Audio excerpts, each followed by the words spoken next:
Two preschools in Sweden are trying to teach kids to be gender neutral, carefully crafting their curriculum around bogus studies by crackpot leftist pseudoscientists. The teachers at these schools teach girls to be rowdy and aggressive so they can grow up to be obnoxious loudmouths who can't find husbands. And they teach boys to behave in a feminine manner so when they grow up, they can become serial killers who keep the heads of women in their refrigerators, especially if the heads remind them of their preschool teachers who forced them to act like girls. One of the female teachers at the school told reporters she very much enjoyed working there, saying, quote, "Coming into this wonderful gender-neutral environment makes such a refreshing change from being repeatedly raped by Islamist immigrants." Once Sweden has solved the problem of boys being boys and girls being girls, they look forward to changing other aspects of reality, like gravity, the second law of thermodynamics, and idiot Swedes making their children's lives miserable while ignoring their real problems. Trigger warning, I'm Andrew Klavan, and this is The Andrew Klavan Show. I feel hunky-dunky, life is tickety-boo. Birds are winging, also singing hunky-dunky-doo. Ship-shaped, ipsy-topsy, the world is zippity-zing. It's a wonderful day, hurrah, hooray! It makes me want to sing. Oh, hurrah, hooray! Oh, hooray, hurrah! It's always nice to start the show with a little reference to severed heads and refrigerators. It just gives it, I don't know, it gives it an upbeat feeling, you know. And speaking of severed heads, we have to say congratulations to Ben Shapiro because he starts his big radio show today. I think it's in 5 major markets around the country. And I think it's going to be a Monday. Oh, I thought it was today. Oh, I was reading it off the Daily Wire. You can't trust this paper. It's like, it's fake news. It's fake news. Anyway, it starts Monday. He's in New York, he's in Washington, all over the place, and I'm sure it's going to go great. Also, we want to congratulate Charlotte Pence, the vice president's daughter, because her picture book, Marlon Bundo, Day in the Life of the Vice President, is now number 5 on the New York Times bestseller list for children's books. And that is in spite of the fact that her father kills and devours homosexuals after he's been drinking. Whatever the left, what does the left think Mike Pence is doing that they hate so much? I don't know. But anyway, that's great that she was absolutely delightful and charming. The book is delightful and charming. And we have another book, The Boy Crisis. We will have today the author, Dr. Warren Farrell. He wrote it with John Gray, who's the guy who wrote Men Are From Mars, Women Are From Venus, right? But he was talking about the boy crisis. It's a pre-recorded interview, really, really interesting. Had a very different take, I thought, on what was going on, but it really did sound bad. And just to remind you, there will be a Friday show tomorrow, the Klavanless Weekend. Curfew for the Klavanless Weekend will not ring tonight. It is still the Klavan-filled, delightfully Klavan-filled week. Speaking of your teeth,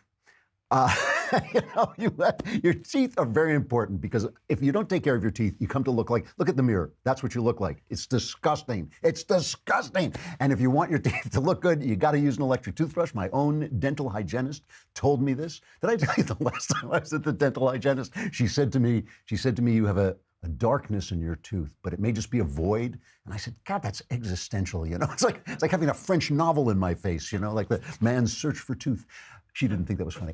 I don't know why. But you want your teeth to look good, and she told me you have to use an electric toothbrush. And of course, the problem with electric toothbrushes is that they are roughly the size of nuclear missiles. They're so huge and bulky. You got to keep sticking them in the thing to make sure that they are charged, not with Quip. Quip is a beautifully designed, sleek, small, battery-operated electric toothbrush. You can take it with you anywhere. It packs just the right amount of vibrations into a slim design at a fraction of the cost of bulkier traditional electric brushes. Quip also comes with a mount that suctions right to your mirror. If you want to put it on your mirror, I like to suction it right here on my head and just walk around with a beautiful Quip toothbrush stuck to my head. I'm sorry, I'm losing it.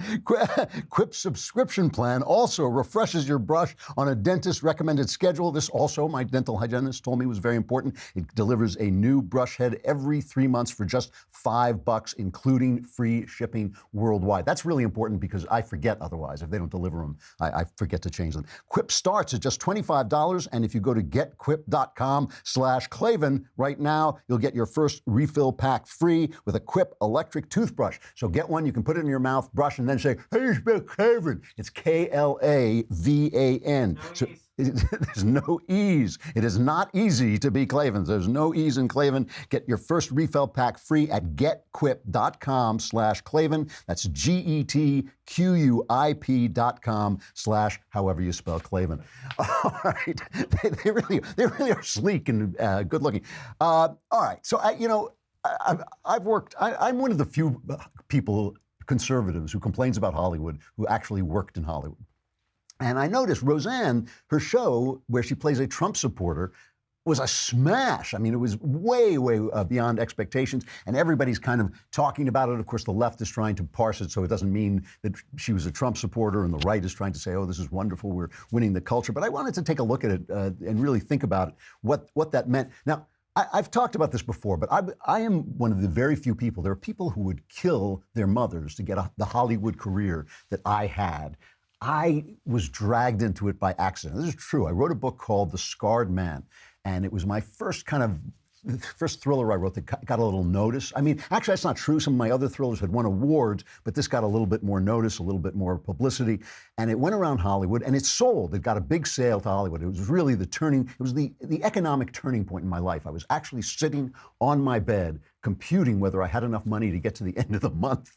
This is absolutely true. And the phone rang, and I reached around behind me, picked it up, and said hello. There was a man there I had never spoken to before in my life. He turned out to be my Hollywood agent, which I didn't even know I had, and he had sold my book, The Scarred Man, for what to me was then a shower of gold, and it absolutely changed my life, and it changed in an instant like that. I then got a phone call from a movie producer who had started a new studio, was working in a new studio, and she said, I read your book. You obviously are a screenwriter. You're a natural-born screenwriter. I will hire you to write any screenplay you want. And I said, I don't want to do that. So I love to tell this story to aspiring screenwriters so they go home and hang themselves, because they think I literally would kill my sister to get that, and I just didn't want to do it. I loved writing novels. I still love writing novels. It's what I wanted to do. But this lady was very nice, and she said to me, I will go get any piece of material that you would like. And I was working at Columbia Pictures, where I was a reader, and I'd read this wonderful book by Simon Brett called Shock to the System. And I said, I would do that if you got that. And she optioned it, and I wrote it, and they made it into a film right away. And it's a good film, Shock to the System, with Michael Caine. And so over the years, I've just been able to work in Hollywood from time to time until I became a loudmouth conservative. Now, I have never claimed that my career ended because I was a conservative, because at the same time I became very noisy about it. The business kind of tanked, the movie business tanked. There was a writer's strike, and the people who hired people got very angry at the writers. So it all kind of happened together. There are definitely people who will not work with me because of my politics, and that it's so hard to work in Hollywood that just makes it even more hard. But there is no question in this world, if they think for a minute that conservatives don't get at least gray listed, that's ridiculous. They are gray listed. It is hard to work. And it's hard to work because you go in to a meeting and you talk and you try and sell something, and they're talking about how stupid Donald Trump is. And if you're an honest person like me, I don't want to just sit there and smile with a stupid grin on my face pretending, because once you do that, they own you. They own you body and soul, because now you can't come out and say what you really think. And I'm very polite, but I always say, no, I'm on the other side of the question. I don't mind Trump so much. Whatever I say something, and it can end the conversation. And certainly, I know for a fact, certainly a lot of people have me in meetings, and then they Google me and they see the stuff that I'm saying to you right now, and they don't want to work with me. So there's definitely this leftward tilt toward Hollywood in terms of hiring, in terms of fair hiring. It is not fair, and it's our fault. It's our fault on the right, as I've said a million times. So it's our fault that we don't build our own studios, that we don't make our own movies, that we don't use YouTube cleverly enough, that we don't promote things, that we're afraid to come out and say the things that we want to say, and we also don't support the artists who do it. If the artist doesn't meet every little criterion of right-wing philosophy, we won't go and support that. We want our right-wing art to be incredibly right-wing. You know, it's got to be like, it's right-wing. Jesus, it's Jesus with a gun. Jesus is coming with a gun. He's coming. This time, he has a gun. It's Jesus too. You know, he's coming back, and this time, he has a gun. So, you know, we're not that good at supporting the arts, and so the left is taking them over, and it's a problem. I mean, I really do think it sets a lot of the tone of the country. So now Roseanne, using her star power, which is considerable, comes back, and she is always kind of a representative of the working class. She does this show, and she plays a Trump supporter, and it's a huge, huge hit. And even, you know, we should play the piece. I didn't play this piece yesterday where she was sitting with Jimmy Kimmel. Did we play this? I don't think we did. Where she just told Jimmy Kimmel. I don't think we did, but let's play it anyway. She just was sitting with Jimmy Kimmel, and she told him the truth about what he is what he is doing. And it wouldn't matter if it was just him. It's all of them. Every single comedian is anti-Trump. And that is the problem. It's not one person. It's not that there's some people who are on one side and some people on the other. It's that they all believe the same thing. So she really went off on him. I know you were a very liberal, socially liberal person in general. I mean, I'm still the same. You all moved. We did? You all went so far out, you lost everybody. I mean, seriously. You're probably right, by the way. A lot of your audience, and including me, I just want to say this, Jimmy. A lot of us, you know, no matter who we voted for, we don't want to see our president fail. Right. You know? Right. I know. Because we don't want Pence. And yet we've seen it over again. You want Pence? You want Pence for the friggin' president? No, I don't want him either. Well, then zip that. Because this is the thing, and we're going to get to this in a minute. Roseanne is, in fact, very socially liberal. So John Podhoretz, who is a good cultural observer, he's writing at the New York Post. And this is his reaction to Roseanne's success. At the beginning of March, the Academy Awards featured performers talking about intersectionality and dreamers and jokes about how an Oscar-nominated movie about a gay awakening was made to annoy Mike Pence, and the show got the lowest ratings in history. Tuesday night, the premiere episode of the revival of Roseanne featured a working-class grandmother saying grace before dinner and concluding with thanks for making America great again, and the show got the highest ratings of any network program in 6 years. Hollywood is now faced with indisputable evidence that there's a huge potential audience out there for programs that don't actively insult 63 million Trump voters. Now, in fact, this is not indisputable evidence. With all respect to J-Pod, it's correlation, right? We don't know. People may not be watching the Oscars because there are a lot of other things to watch. They may be watching Roseanne because they happen to like Roseanne. But it does seem logical that not actively insulting 63 million people is good economic policy. I mean, you know, it's, again, there's a lot of stuff, a lot of choice on television. It's not that you have to, you can't actively insult them. It's that every show shouldn't actively insult them, and some shows should agree with them. That just seems to me good business policy. You know, put out something for everybody. You've got all these different channels, 1 million different channels now. Put out something for everybody. I mean, this is it. So how obvious is that as a business model? I mean, why is it that I should be gray listed? They should welcome me. They should say, oh, this guy can reach people we don't reach. This guy talks to people we don't talk to. Good. You know, let's bring him in. Let's bring in the next right-wing writer we can find. Let's have them all in there.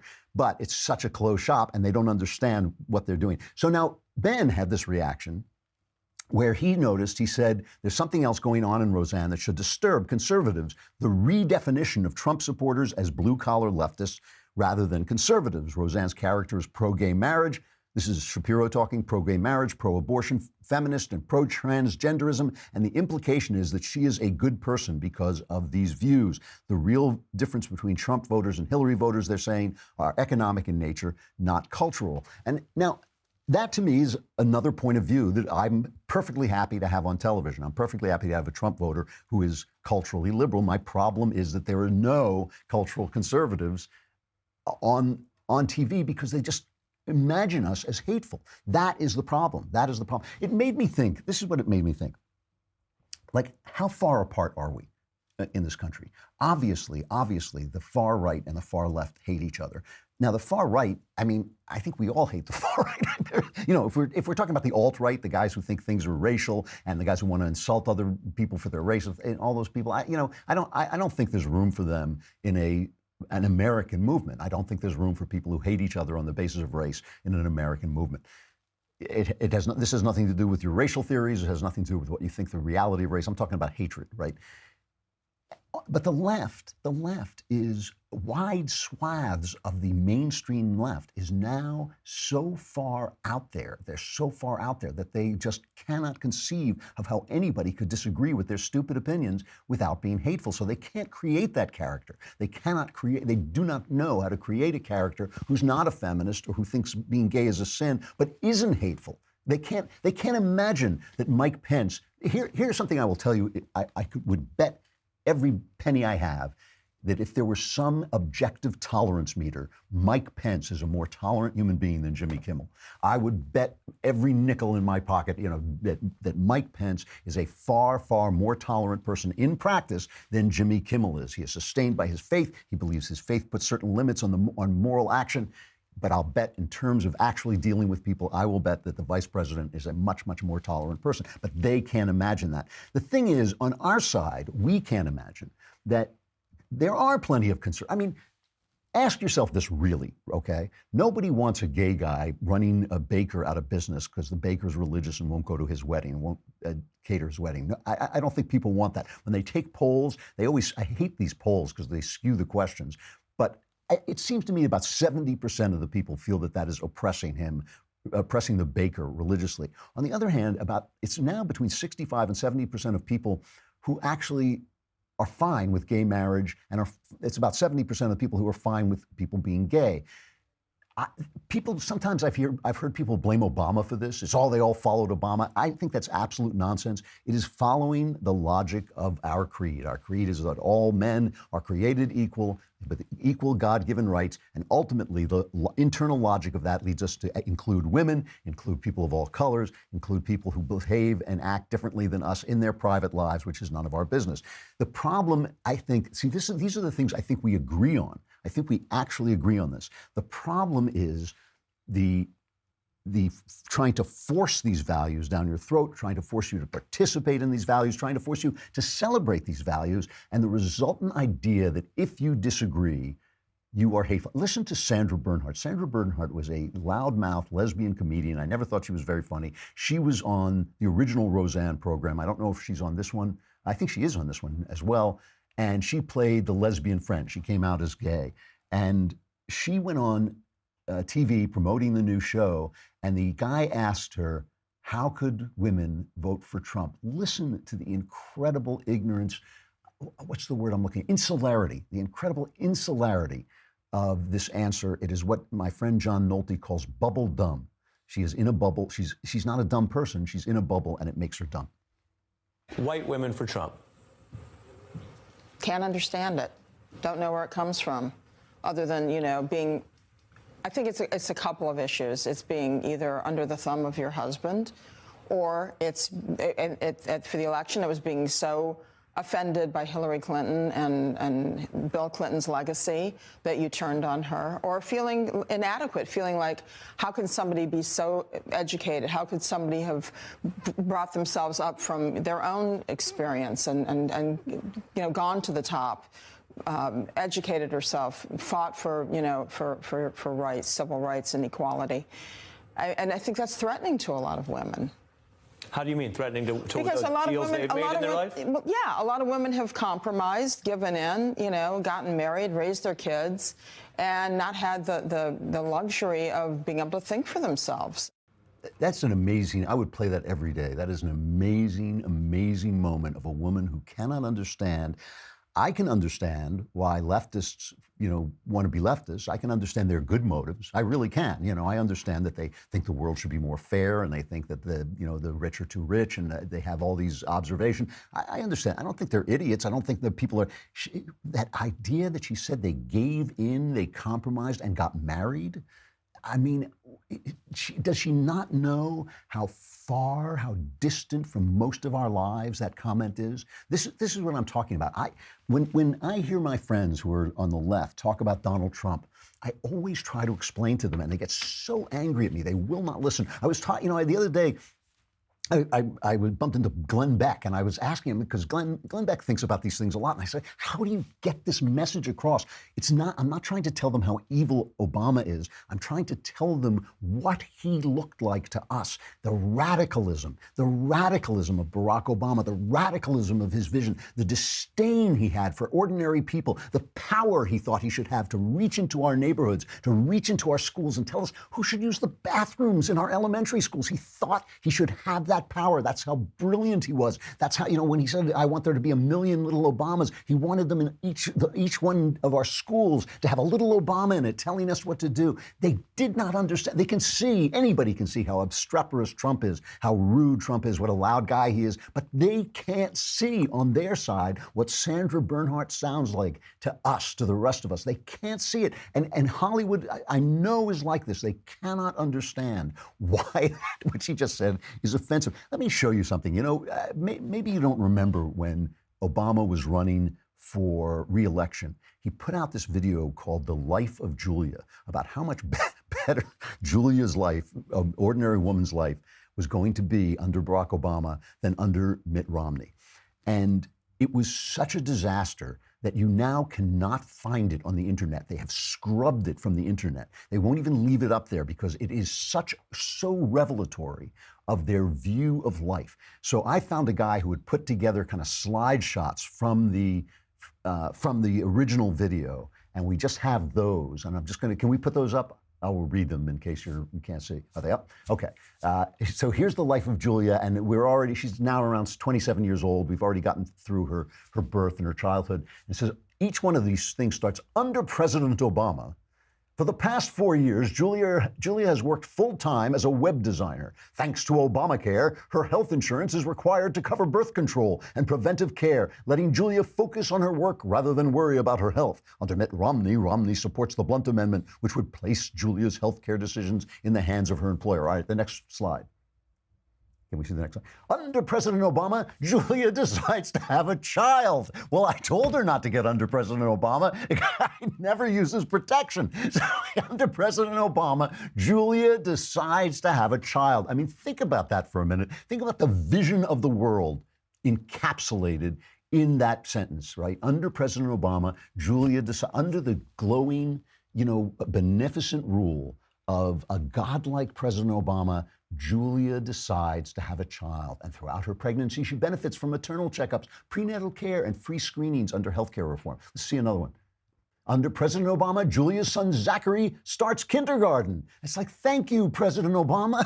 I mean, the public schools in their neighborhoods have better facilities and great teachers because our beloved leader, President. I mean, does this not sound like the most fascist garbage? Show me another. Under President Obama, Julia starts her own web business. Now, the thing I want to say about this, too, and you know who makes a great point about this is Jonah Goldberg, talks about the fact that what this is missing is human relationships, churches, associations. She has no husband.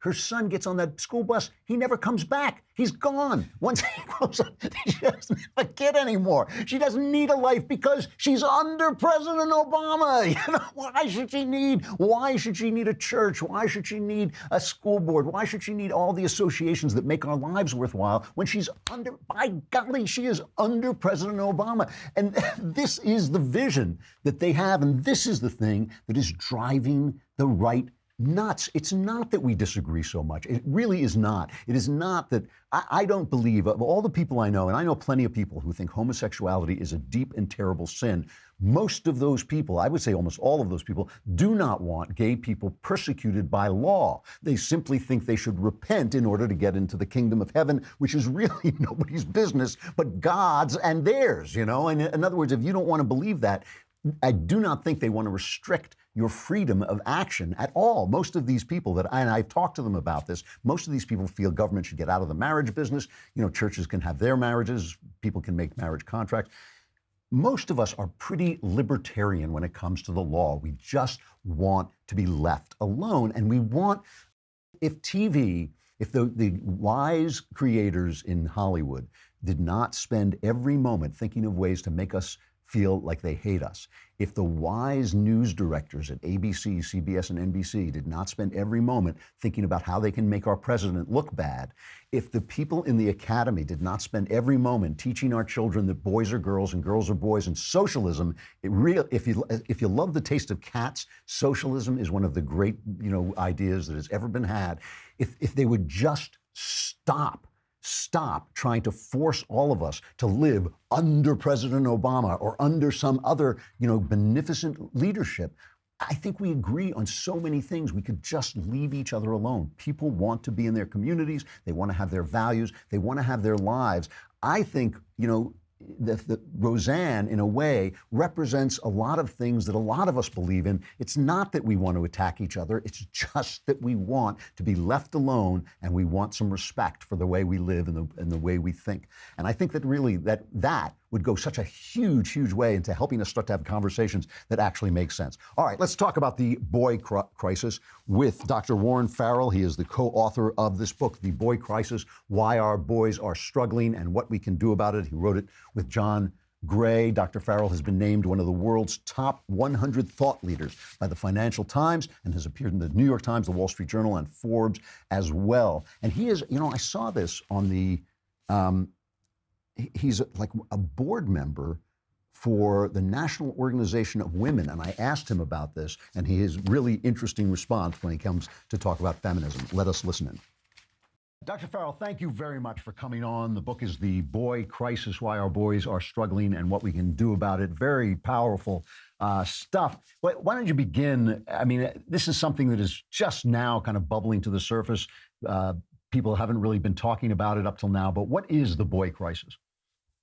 Basically, I started the research on this about 11 years ago when I began to sort of notice that in all 63 developed nations, boys were falling significantly behind girls, both academically in every subject, but especially in reading and writing, which are the two biggest predictors of success. And I saw that they were falling behind socially. Their emotional intelligence wasn't as great. Their physical health was deteriorating. Their IQs were going down. Their sperm counts were getting lower.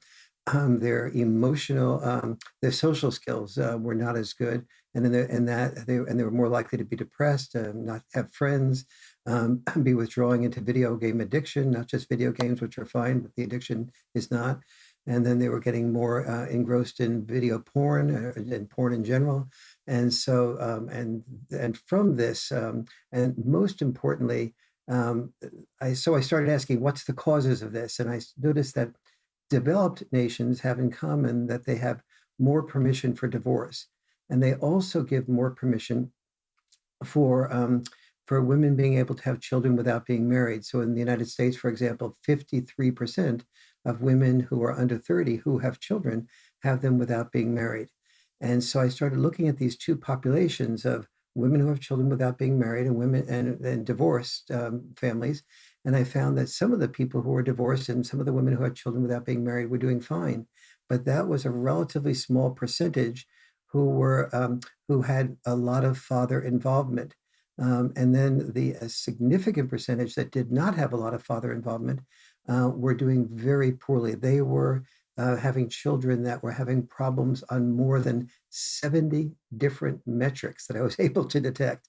And so while I was ultimately able to identify 10 different causes of the boy crisis, the single most important of those 10 causes was minimal or no father involvement, or what I ended up calling dad-deprived boys. And this is across the developed world. Across the developed world, we don't have perfect data beyond the academic data on all developed nations, but it is showing up in every nation we've been able to study. The PISA, the United Nations Studies of Academic Competence, finds it in all developed nations, and then beyond the academic measures, we have just from all over the world, but not every single country. We have different measures of emotional intelligence, depression, suicidal behavior, discipline problems, and so on. And the patterns are amazingly similar. This huge breakdown between boys, the boys that I ended up calling dad-enriched boys, they're actually doing probably by most measures better than our fathers were and better than boys used to do. They're really doing, because in the old days, boys had what used to be called a sense of purpose, in being able to know that if you're a boy and you live up to everything you're supposed to do as a boy, you'll prepare yourself in a sense to be disposable as a warrior, or disposable by working so hard at the workplace that you did whatever you needed to do to support your family. And disposability isn't a great sense of purpose, but what was behind that sense of purpose is you were applauded and rewarded for being a hero. Your parents looked up to you. Your father was proud of you. Girls were attracted to you. Guys respected you. And so even though you might die at the age of 18 in the military fighting against the Nazis occupying the United States, you nevertheless were a hero. And heroic intelligence, while it was the opposite of health intelligence. Heroic intelligence is socialization for a short life. Health intelligence is socialization for a long life. And even though it was socialization for a short life, it ended up being a sense of purpose for boys. And the problem is today, we're taking the toxicity from the things that boys learn to be heroes, and we're calling it toxic masculinity, as opposed to recognizing that it is the residue of heroic masculinity, when a boy has to disconnect from his feelings in order to say to himself, when the going gets tough, the tough get going. If I die in the process, no problem. If I save somebody, that's the big issue. But not connecting with one's feelings is part of a series of things that we learned as boys and men, that was not healthy for us, and therefore is toxic.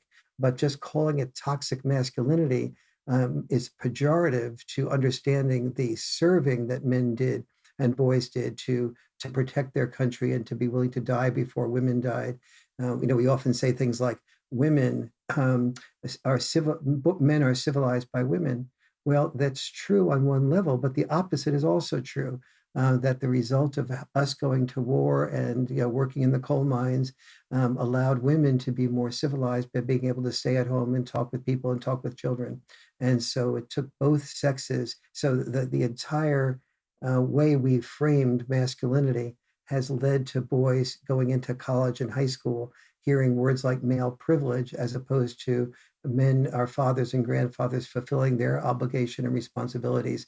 And that's made boys feel like I can't even say anything as a boy, because I will just be told to shut up. You have male privilege, and that's increasing the toxicity toward boys today.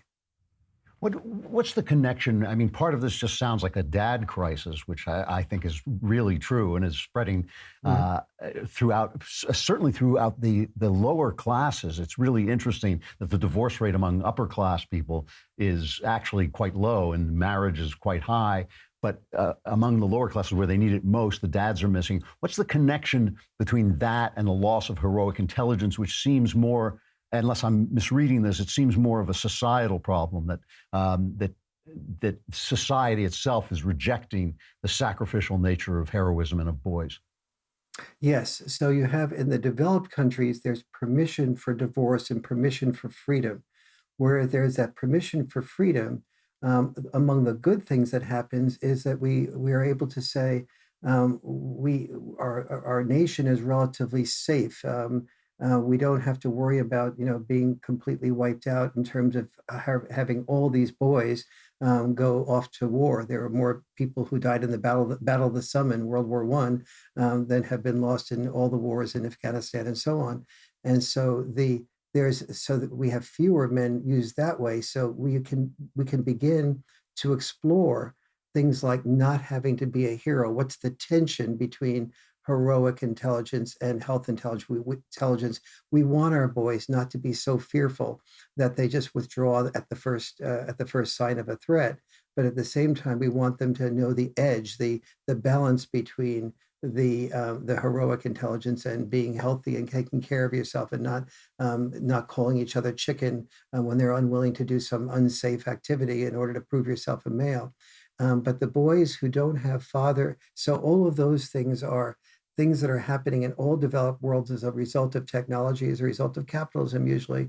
But then we then have a new set of problems that came from the solution. The solution was development and not having to be preoccupied with survival. but then the freedoms oftentimes freed the families not to be united with fathers, and then that created in the very families that didn't have a sense of purpose automatically built into masculinity. That required more need for guidance from fathers to get boys to a much more nuanced state of, who are you, sweetie?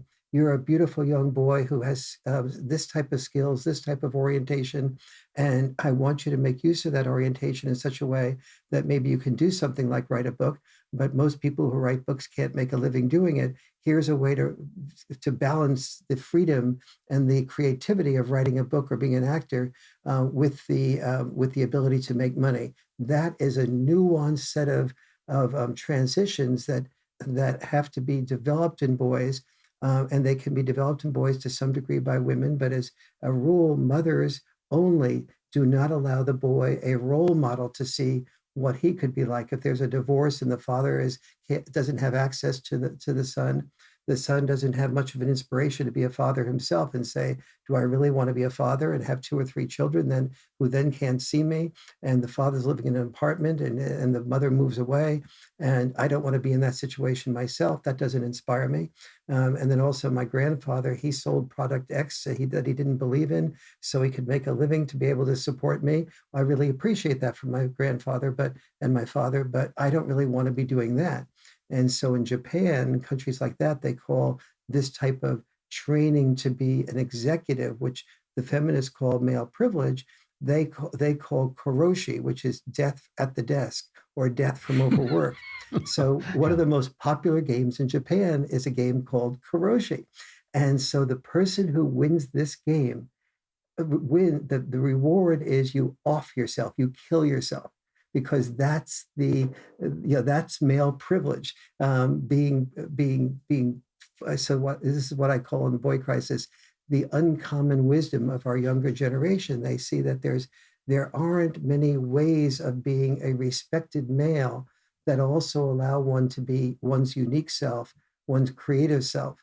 And so that catches many. And so where there isn't a father figure to guide boys from the old purpose, the old sense of purpose to a new sense of purpose, boys experience a purpose void. And that is that combined with no fathers and no male teachers and caregivers. And then if the boy is non-academic, if in the old days, our grandfathers, if they weren't academic in their orientation, they went from, they may have dropped out of high school, but they could have become a good mechanic, focused on machinery and used their physical strength. But we've morphed in our society from muscle to microchip or from muscle to mental. And so that morphing to a new type of society that is more mental and microchip oriented means boys have to be educated, because even to be a welder, you have to know physics and chemistry if you want to make more than just a simple wage. And so all of these things have not been addressed in the last 50 years. Is there a way? I noticed that you are one of the rare men who is on the board of NOW, the National Organization of Women. It feels very much to some of us that what used to be the fight for women's just ordinary rights, human rights for women, has become an anti-male movement. It feels like feminism has become a very aggressive, attacking movement, telling boys, like you said, that they have privilege, telling boys that they're toxic, telling men that they're rapists, all men are rapists, that kind of thing. Is that a problem too, or is that just something that gets played up by the media? I'm afraid that is a problem, in part because it gets played up by the media. It is definitely a message that goes out there from the women's movement. We have like Me Too, and so Me Too is all the complaints by women about men who clearly overstepped their what any emotionally intelligent man would do. But at the same time, you don't have a hashtag my role model, meaning my role model was a male mentor who mentored me through, to be the CEO or to be the assistant CEO. We don't have, women saying a great man, hashtag great man, who was a husband or a father who helped to be supportive.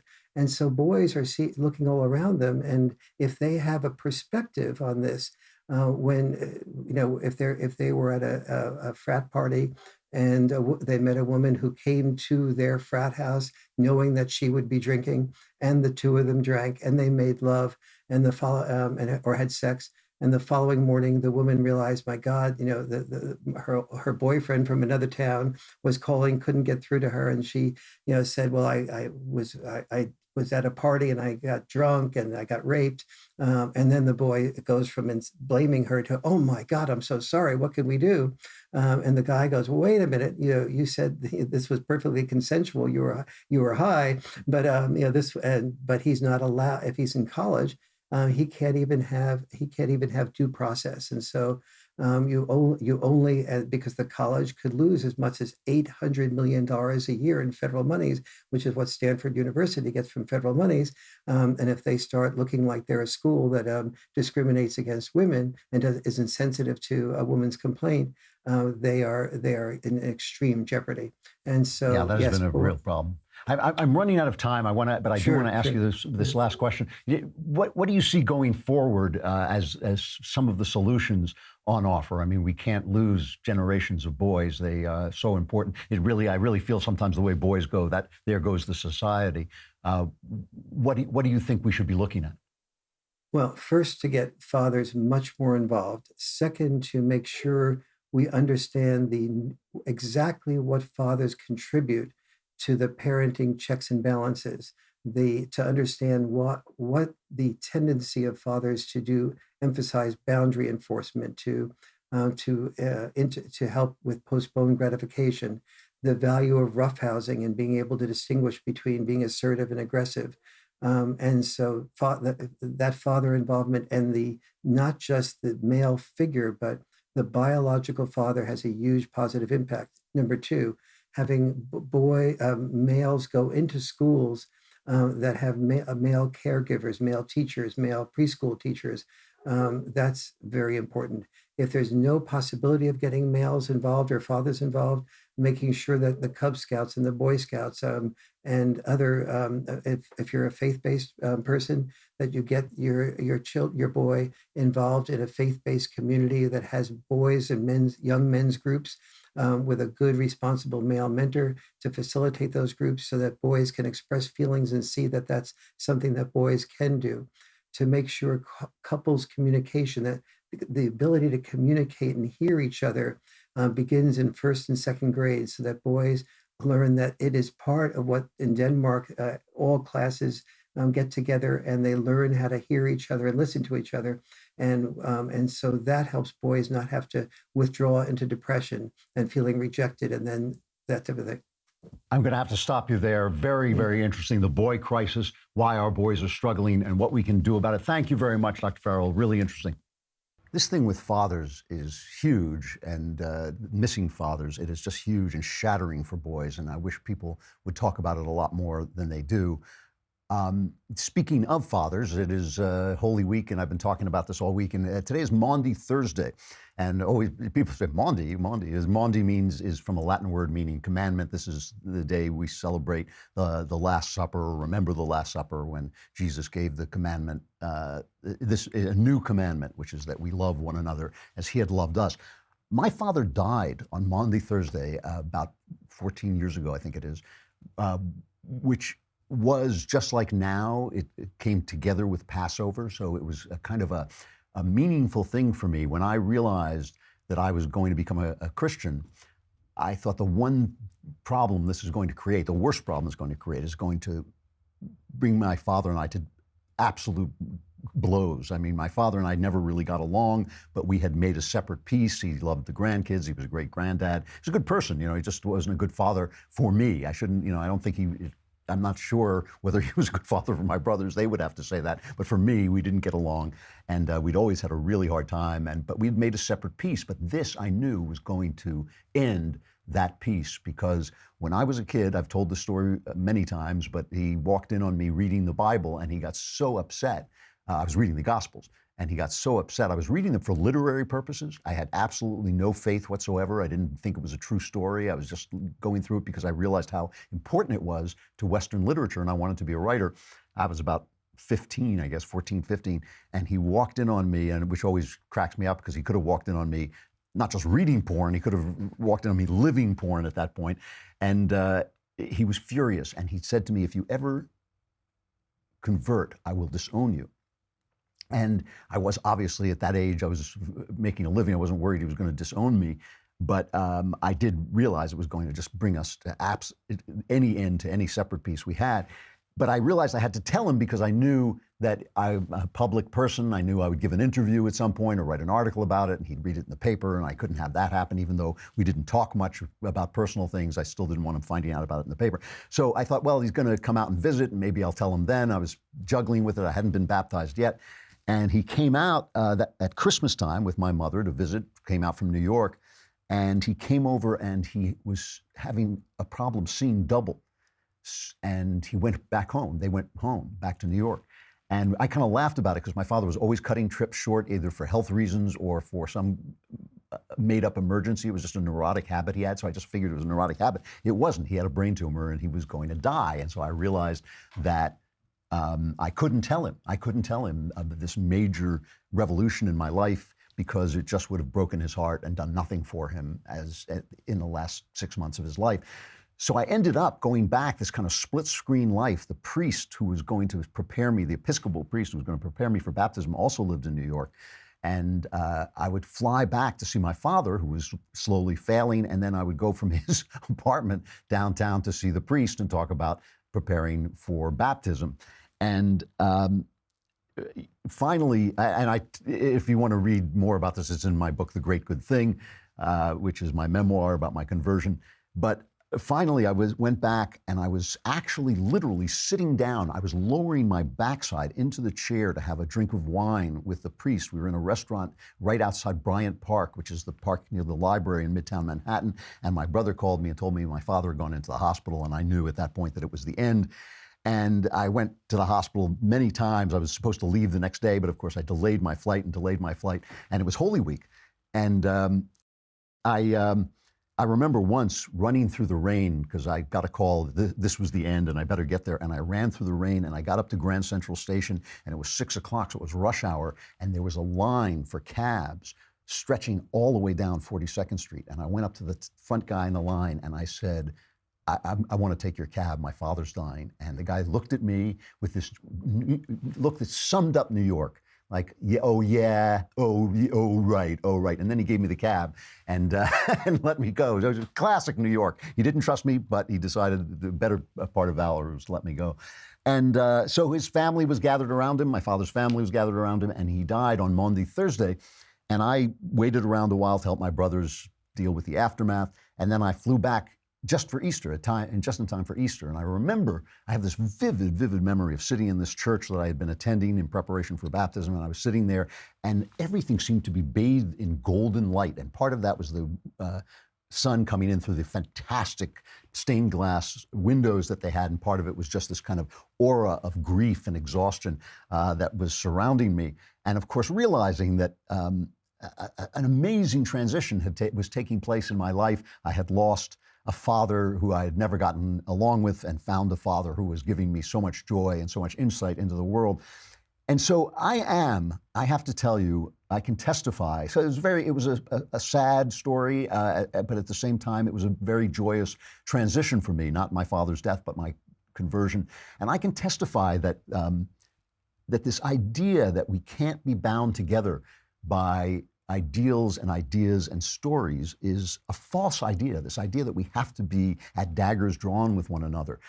We are bound together by the stories that we believe in, and what really matters is whether or not those stories are true. You can bind a country together in their hatred of the Jews, the way Hitler bound Germany together, but the Jews don't deserve your hatred, and hatred, of course, is a poison that ultimately poisons the person who is feeling it himself.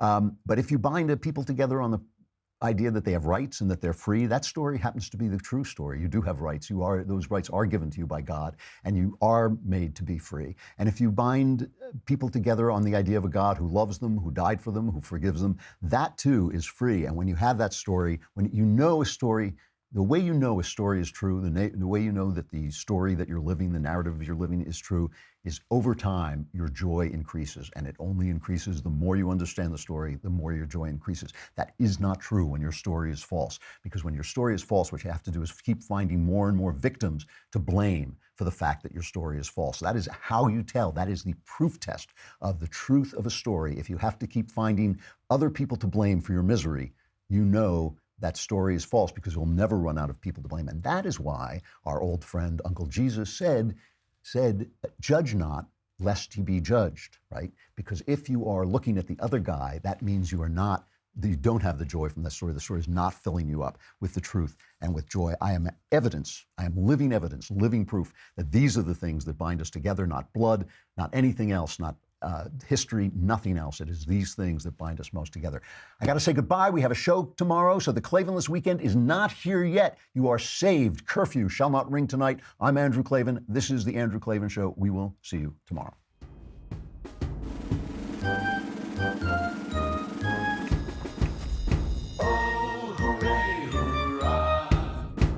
The Andrew Klavan Show is produced by Robert Sterling. Executive producer, Jeremy Boring. Senior producer, Jonathan Hay. Our supervising producer is Mathis Glover. Technical producer, Austin Stevens. Edited by Alex Zingaro. Audio is mixed by Mike Cormina. Hair and makeup is by Jesua Alvera. And our animations are by Cynthia Angulo and Jacob Jackson. The Andrew Klavan Show is a Daily Wire Forward Publishing production. Copyright Forward Publishing 2018.